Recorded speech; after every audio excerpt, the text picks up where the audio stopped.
There's been a lot of talk this week about the rift within the Republican Party that the shutdown has exposed. The New York Times this morning calling it a civil war. And John Karl is back with us. John, you explored that civil war with two Republicans this week. That's right, Martha. I talked to two high-profile Republicans. Both are potential presidential candidates. Both are, no doubt about it, conservatives. But as you'll see, they represent opposite sides of this battle for the future of the Republican Party. The deal was a terrible deal. The Washington establishment sold the American people down the river. It provided no relief for the millions of people who are hurting because of Obamacare.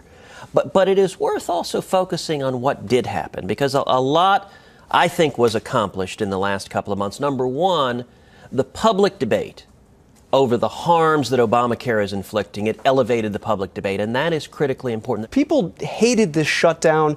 They hated this impasse. And this was seen as the Ted Cruz shutdown. You, more than any single individual, were seen as the one that triggered this crisis to begin with. John, I agree that a lot of D.C. politicians tried to call it that, and a lot of the media did too. But talk about public opinion nationally. Let me be very clear. I said throughout this, we shouldn't have a shutdown. I don't want a shutdown. I repeatedly voted to open the government. There never would have been a shutdown if you hadn't gone with this strategy of saying we're not even going to fund the government for 6 weeks unless we can defund Obamacare. You know what, John? There never would have been a shutdown if Harry Reid and President Obama hadn't said we will not compromise, we will not negotiate, shut the government down. How much do your colleagues just despise you right now on the floor? I mean, I hear some really strong language from your own fellow Republican senators. I think it's obvious that we are now seeing the end of this agonizing odyssey. It's one of the more shameful chapters that I have seen. Listen, you made some enemies in this battle. There's an old saying that politics, it ain't beanbag. And I'm not serving in office because I desperately needed 99 new friends in the U.S. Senate. Given the choice between being reviled in Washington, D.C. and appreciated in Texas, or reviled in Texas and appreciated in Washington, I would take the former 100 out of 100 times. You did a radio interview where you compared Senate Republicans to an Air Force going over and bombing their own troops, bombing conservatives, bombing House conservatives. And when you've got half the Senate Republican caucus firing their cannons at the House Republicans, it sabotages the effort. The reason this deal, the lousy deal, was reached is because, unfortunately, Senate Republicans made the choice not to support House Republicans. But you're saying more than that, though. You're saying that not only did they not support House conservatives, that they attacked House conservatives, House Republicans. Well, and I think that was unfortunate. I think it was unfortunate that you saw multiple members of the Senate Republicans going on television, attacking House conservatives, attacking the efforts to defund Obamacare, saying it cannot win, it's a fool's errand, we will lose, this must fail.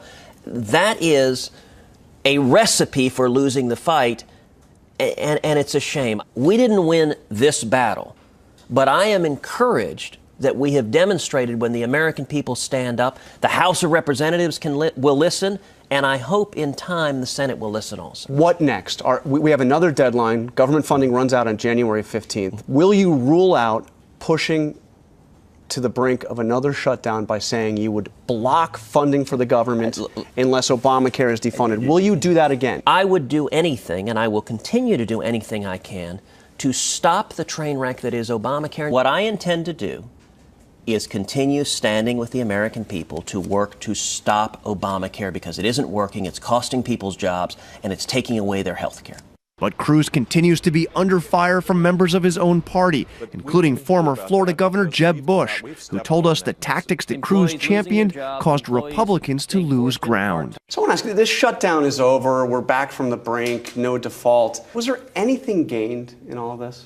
No, I think there was some ground loss from the political point of view. And this started with Republicans, mostly in the House, saying that they wanted to gut Obamacare, and they were willing to, not fund the government until that happened. I mean, they changed their position a little bit as it went along. But, I mean, how badly are Republicans hurt by all of this? This started with their strategy.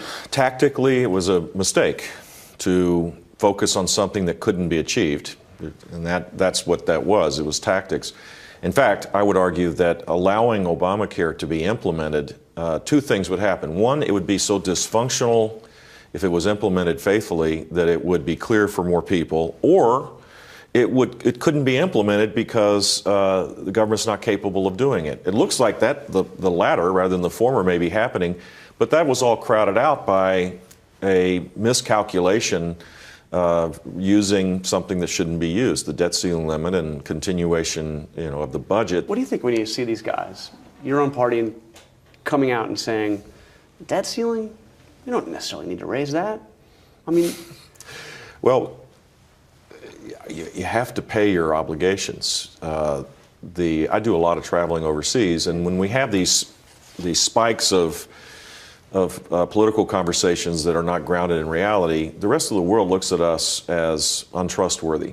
Yeah. That has implications not just for us, slowdown of economic activity. It has implications in the world because people have to count on the United States, and if we're behaving this way, it makes it harder to do so. So now, look, I'm not. I want to make sure everybody understands. I'm not blaming Republicans. I think we have a systemic problem in Washington right now, and the void of leadership is making it harder to get to a better place.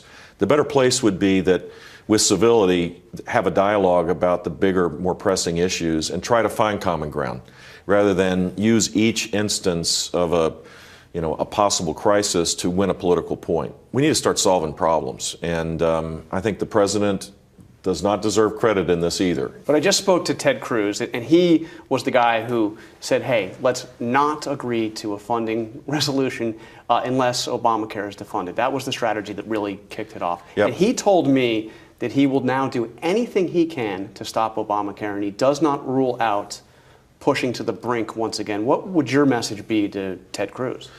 Well, frankly, I think the best way to repeal Obamacare is to have an alternative.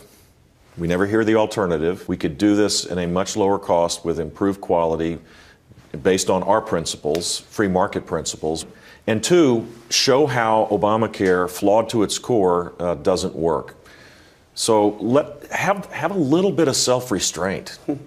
It might actually be a better approach to see the massive dysfunction. But we don't even hear about that because we've stepped on that message. And I think Republicans need to just take a step back and show a little self-restraint and let this happen a little more organically.